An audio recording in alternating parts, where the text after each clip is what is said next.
Olá, turma! Esse aqui é um vídeo sobre o livro que vocês acabaram de ler, Reflexões sobre Alfabetização. Esse PowerPoint que eu estou usando para a apresentação de vocês também vai estar disponível no nosso ambiente do Google Sala de Aula. Vocês acabaram de ler um livro escrito pela Emília Ferreiro. Ela nasceu em Buenos Aires, na Argentina, em 1936.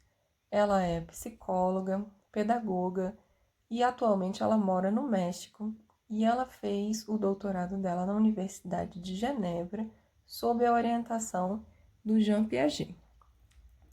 Em 1970, depois de se formar em psicologia pela Universidade de Buenos Aires, ela estudou na Universidade de Genebra, foi pesquisadora assistente do Piaget e teve o seu PhD sob a orientação do psicopedagogo suíço, uma grande oportunidade e um grande trabalho que ela realizou. Em 1971, ela volta para Buenos Aires, ou seja, para a Argentina, e ela começa a fazer um trabalho em alfabetização e publicou a sua tese de doutorado. E no ano seguinte, ela conseguiu uma bolsa para a Fundação Guggenheim, nos Estados Unidos. Em 74, ela se afastou das suas funções como professora na Universidade de Buenos Aires. Em 77, depois de um golpe militar na Argentina, ela então vai embora, em exílio, vai para a Suíça. Depois de lecionar na Universidade de Genebra, ela começa a sua pesquisa na Universidade de Monterrey, no México, com crianças que apresentavam dificuldade de aprendizagem. Em 1979, junto com o seu marido e os seus filhos, ela vai para o México ficar lá até hoje. Ela é professora titular do Centro de Investigação e Estudos Avançados do Instituto Politécnico Nacional na Cidade do México. Por que essa contextualização sobre Emília Ferreiro é tão importante para o nosso estudo sobre alfabetização? Porque ela é uma mulher, professora, pedagoga, psicóloga, que está muito ligada nas questões do fracasso escolar, da aprendizagem na América Latina. Ela está preocupada com a alfabetização. Por que as crianças não se alfabetizam? Por que tamanho fracasso escolar? E então é uma pessoa que está muito próxima de nós, geograficamente falando. Ela é uma mulher latino-americana que desenvolve pesquisas que são extremamente importantes para que a gente possa estudar, aprender e aplicar e buscar ao máximo o sucesso da alfabetização das nossas crianças aqui no Brasil, para que futuramente eles não se tornem adultos analfabetos. E isso é muito importante para a gente. Esse livro, ele não foi escrito originalmente como um livro só. Ele foi escrito em momentos diferentes, são 4 trabalhos, 4 artigos que ela escreveu e que foram reunidos para criar esse livro, que trata sobre a psicogênese da escrita nas crianças. Por isso que alguns de vocês, com razão, acharam o livro um pouco repetitivo, porque ele é resultado da junção desses 4 trabalhos que ela escreveu em momentos diferentes. Para quem não sabe, a psicogênese é a área da psicologia que se ocupa em estudar a origem e o desenvolvimento dos processos mentais das funções psíquicas. Na apresentação do livro, a Emília Ferreiro ela vai destacar que a sua busca, a sua investigação, ela diz que a criança tem um papel ativo na busca e da compreensão desse objeto social que é a escrita. A escrita, ela não é um produto escolar. A criança que nasce no meio urbano, ela está imersa no mundo da leitura e da escrita. A escola, então, qual é a função da escola? Ela não deve deslegitimar as primeiras tentativas de escrita de uma criança, que são as suas criações espontâneas. Nós temos aqui um exemplo. Essa criança está na escola e ela está escrevendo no quadro: atirei o pau no gato. Mas olha como é que ela escreveu: atirei o pau no gato. Se uma professora tradicional ver isso daqui, ela vai fazer uma crítica para essa criança, vai dizer que está tudo errado, vai pegar o apagador, vai apagar e vai mandar a criança copiar e escrever direito. Se é uma professora que entende da psicogênese, vai entender que essa criança está na hipótese, provavelmente, alfabética ou silábica alfabética, ela está na transição. Então, essa professora vai entender que essa criança já percorreu um longo caminho de aprendizado e que, na verdade, essa criança está muito bem, ela está seguindo no caminho do aprendizado. A professora que pode fazer intervenções no sentido de mostrar para a criança a diferença entre a letra U e a letra O, o som, mas são intervenções que não vão constranger a criança, são intervenções que não vão fazer com que a criança se sinta desqualificada e desestimulada a continuar escrevendo, que infelizmente a gente encontra muitas crianças nessa situação e, pior ainda, muitos adultos nessa situação, que foram tão desqualificados pela escola, tão deslegitimados as suas produções, que não querem nem mais saber de escrever e mostrar para outra pessoa porque não aguenta mais receber tanta crítica. Ainda no prefácio do livro que vocês acabaram de ler, antes das pesquisas da Emília Ferreiro, existia uma crença que a alfabetização é um processo que começava e acabava na sala de aula e que a aplicação do método correto vai garantir que o professor tenha o controle do processo de alfabetização dos alunos. Se isso fosse verdade, não existiria nenhuma pessoa analfabeta no Brasil que tivesse passado pelas escolas. Infelizmente, isso não é verdade.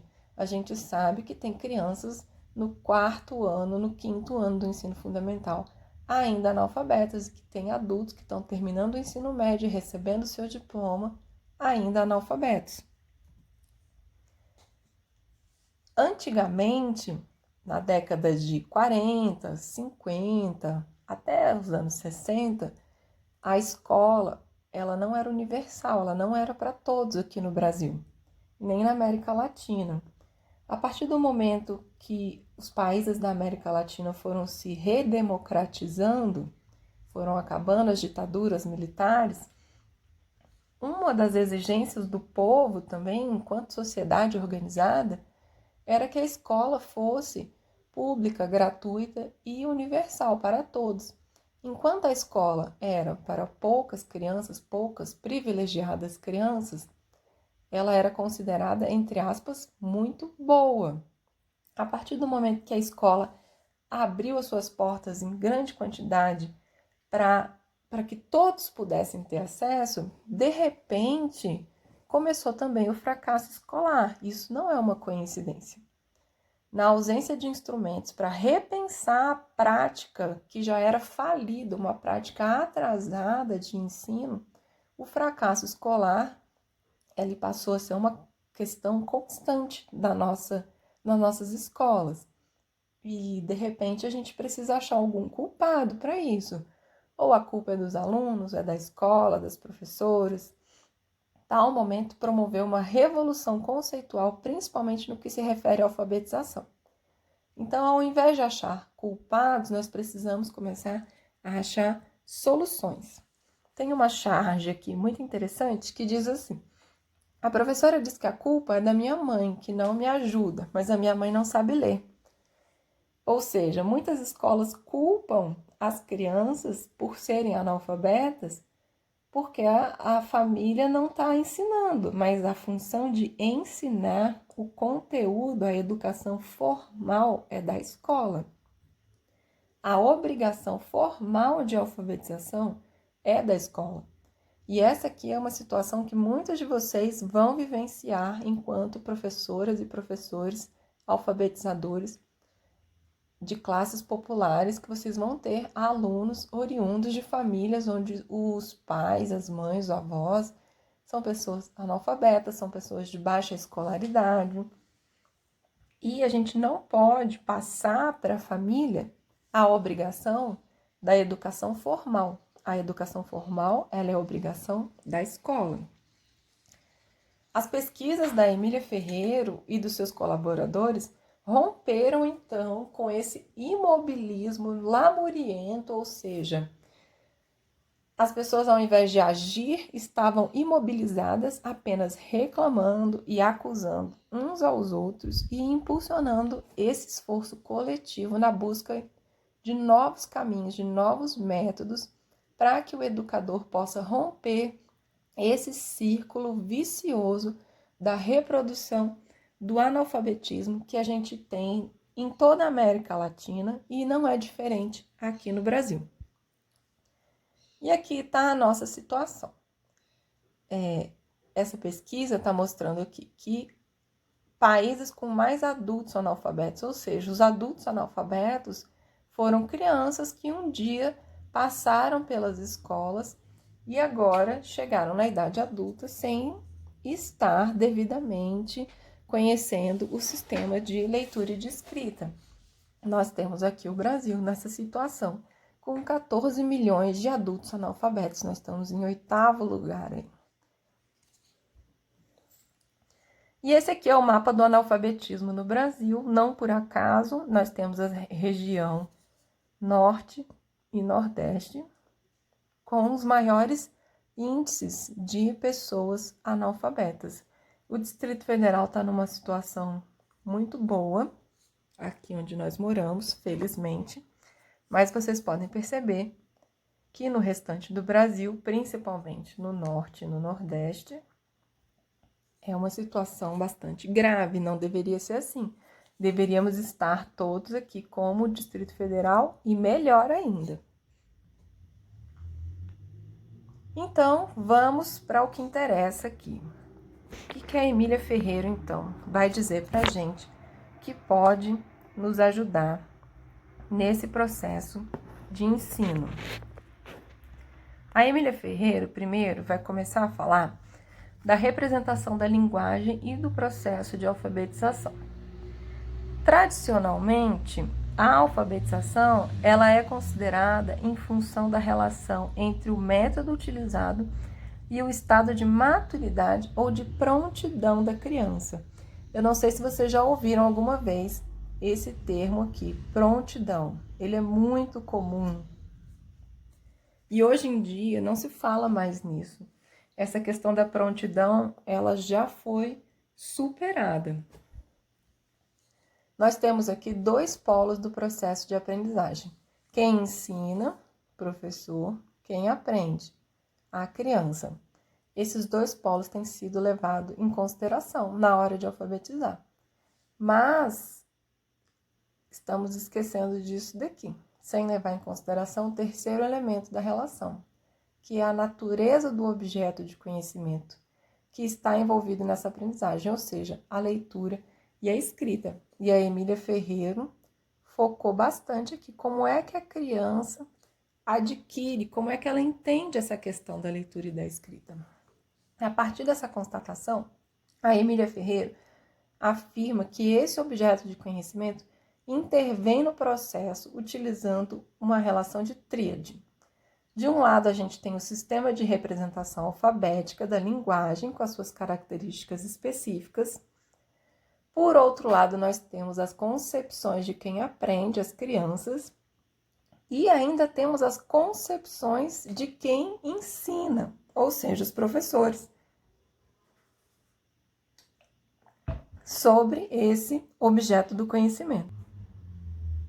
Então, são muitos aspectos a serem considerados num processo de alfabetização.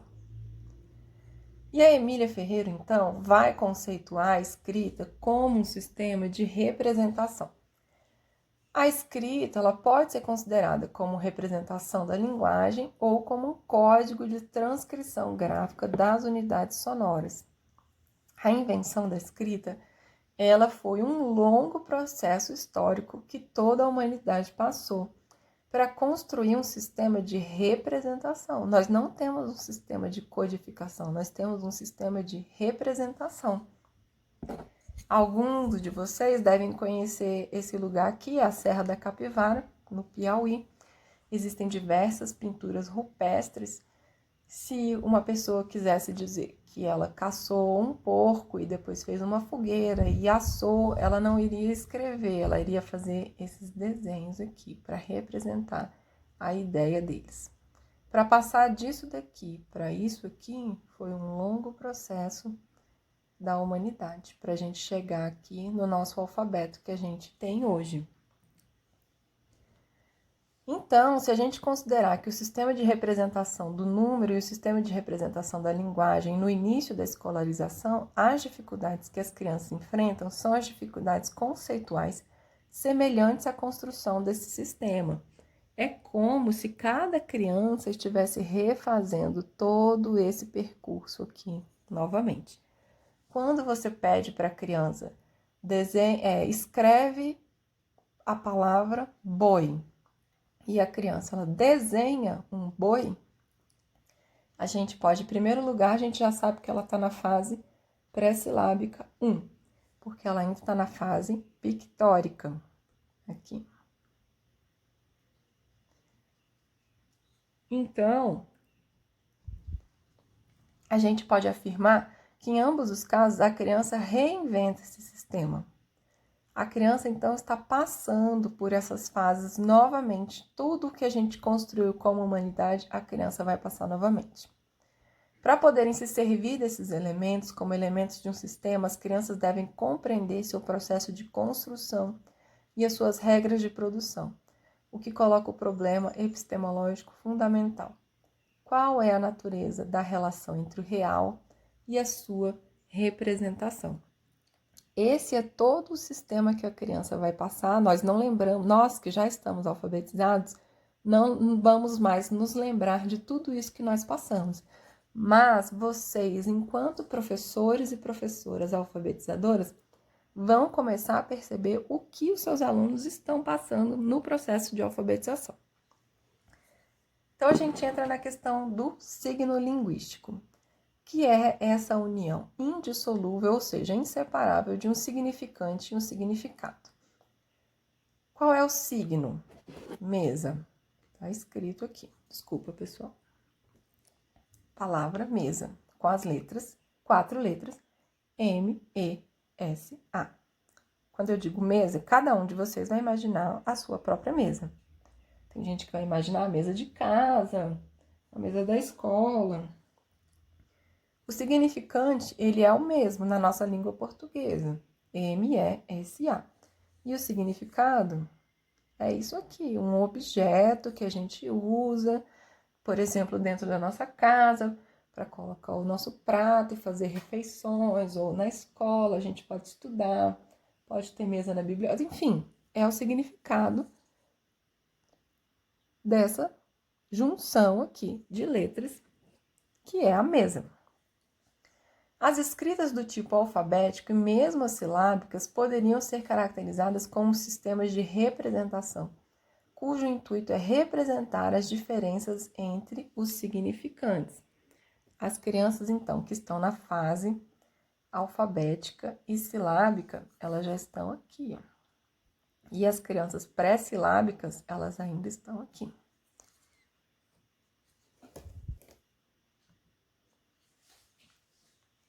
Ou seja, elas ainda estão no ideográfico.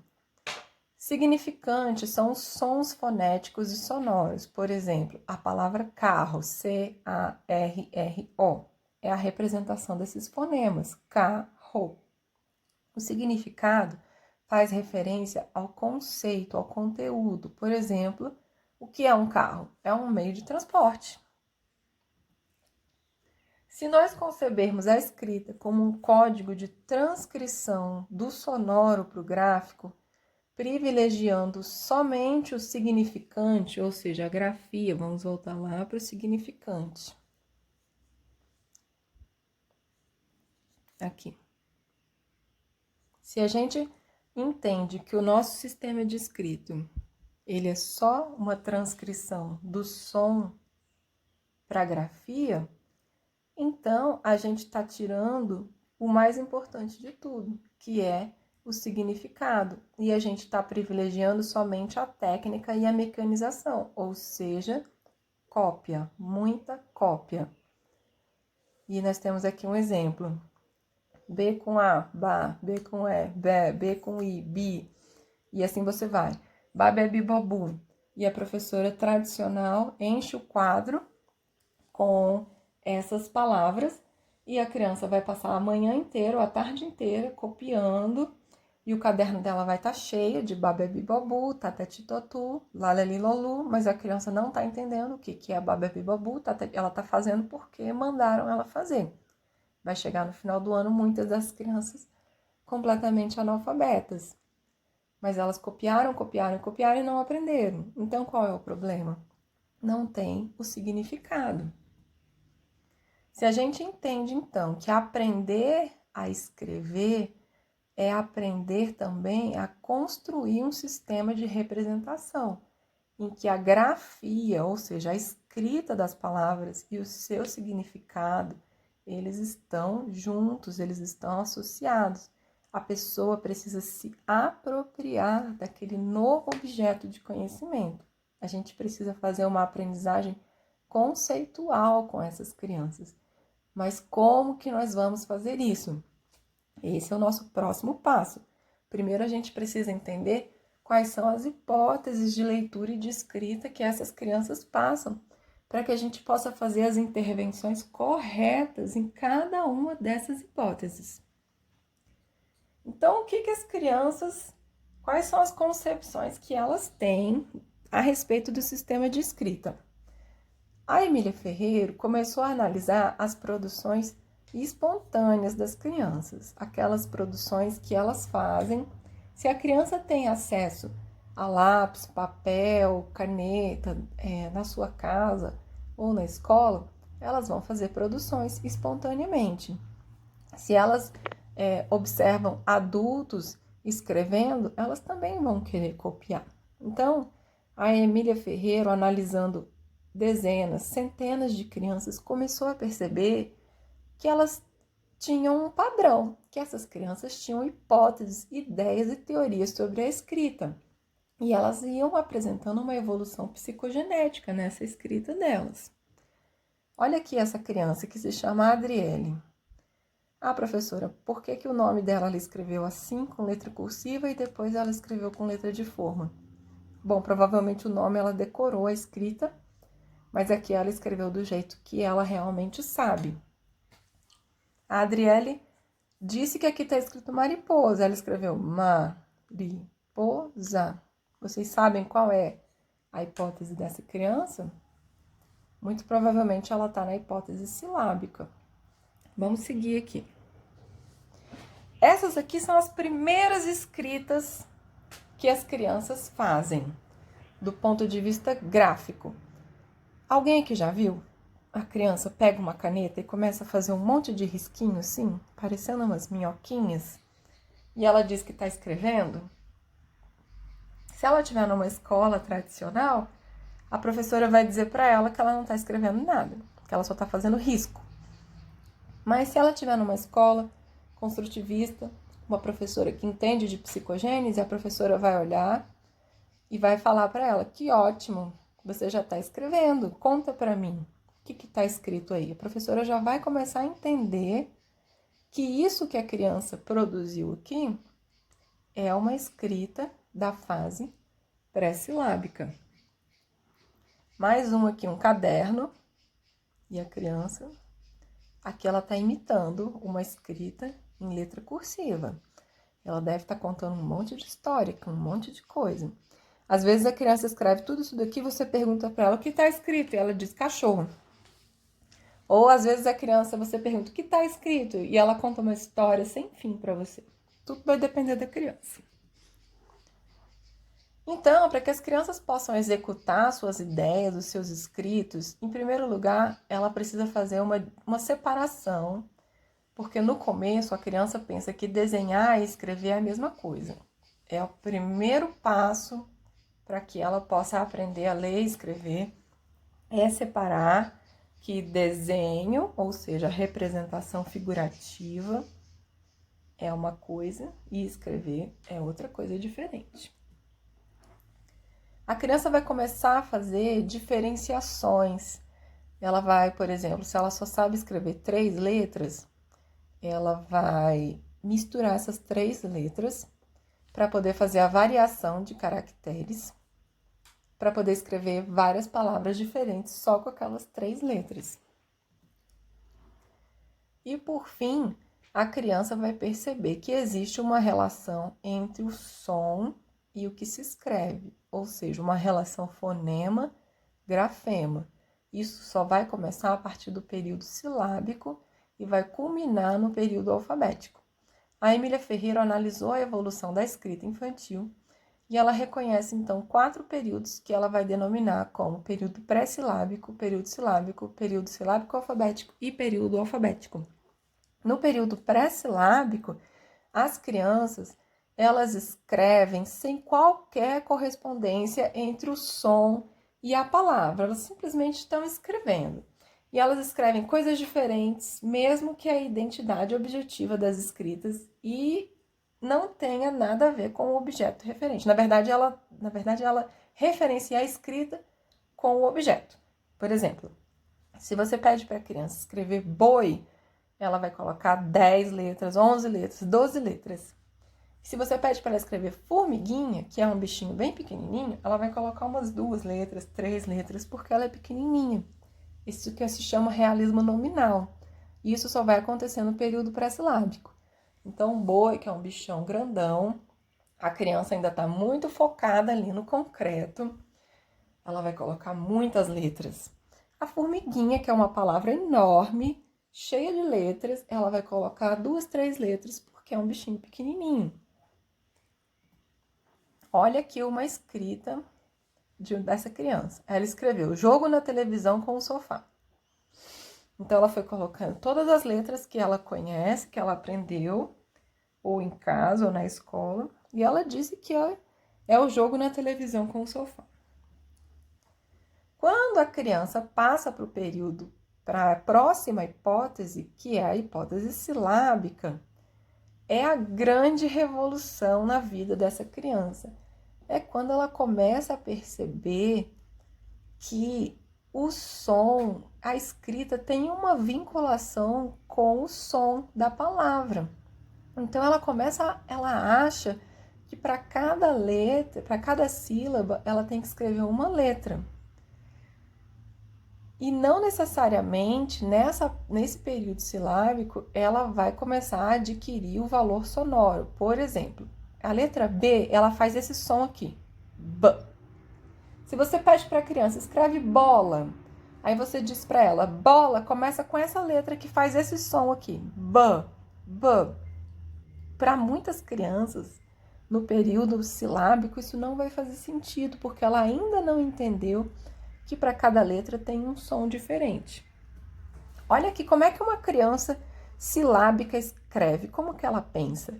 A professora diz, escreve gato. Aí ela pensa assim, ela vai contar. Gato. 2 sílabas. Se são 2 sílabas, então eu vou escrever 2 letras. Aí a professora diz, escreve borboleta. Borboleta. Borboleta. Tem 4 sílabas. Então, eu vou colocar 4 letras. Aí a professora pede, escreve cavalo. Cavalo. 3 sílabas, 3 letras na cabeça da criança, que é pré-silábica. Boi. Boi. Ela colocou lá 2 letrinhas. E depois a professora pede, escreve uma frase, o gato bebe leite. E aí, na hora da frase, ela vai fazer o seguinte, o gato bebe leite. Pronto. Para escrever as palavras, ela vai pensando uma por uma, mas a partir do momento que é para escrever uma frase, ela junta tudo. Isso é a criança que está na fase silábica, quando ela pensa que para cada letra é uma sílaba. Uma outra escrita silábica. Adriele, escreve mariposa. Mariposa. 4 sílabas, então ela pensa que para cada sílaba tem uma letra. E assim ela vai. Quando a criança está na transição entre o período silábico e alfabético, ela está deixando aquelas hipóteses anteriores, ela está abandonando os seus esquemas e ela está pensando nos próximos esquemas que ela vai construir. A criança só muda de fase quando ela passa por conflito. Por quê? Esses conflitos eles acontecem no meio social. Quando a criança diz que aqui está escrito a formiga picou meu pé, pode ser que a professora construtivista fala que bacana, tá escrito, a formiga picou meu pé.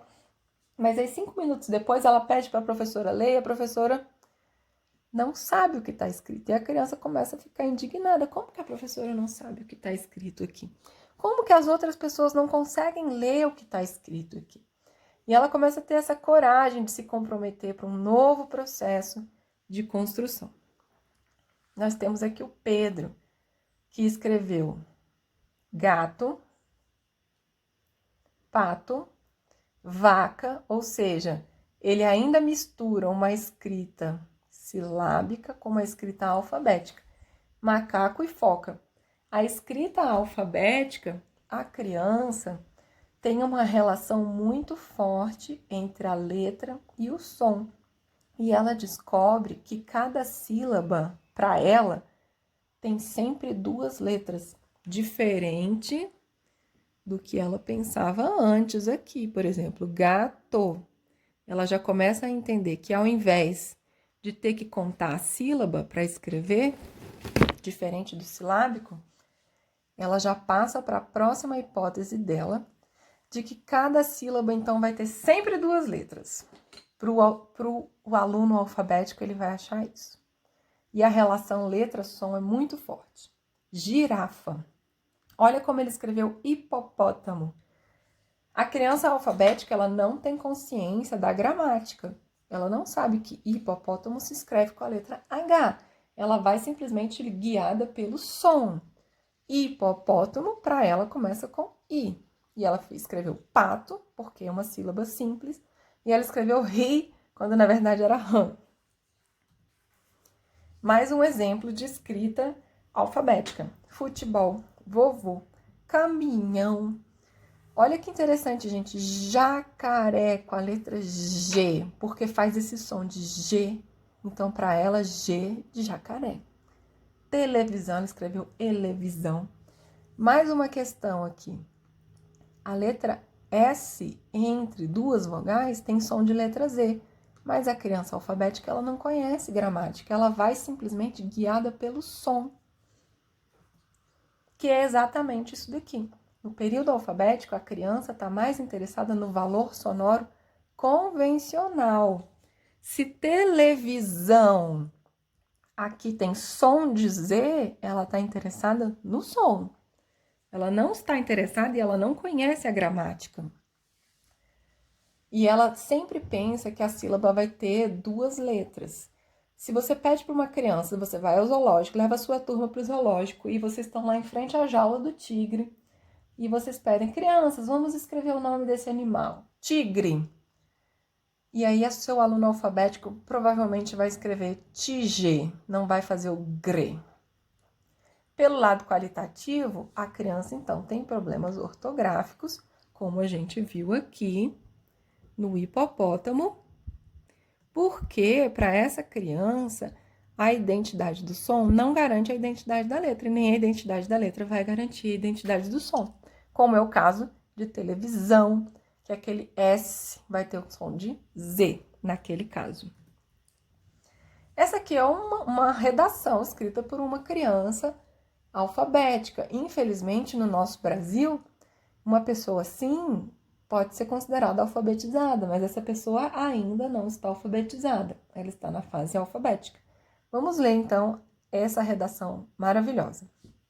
Este negócio das pipas está cada vez mais perigoso.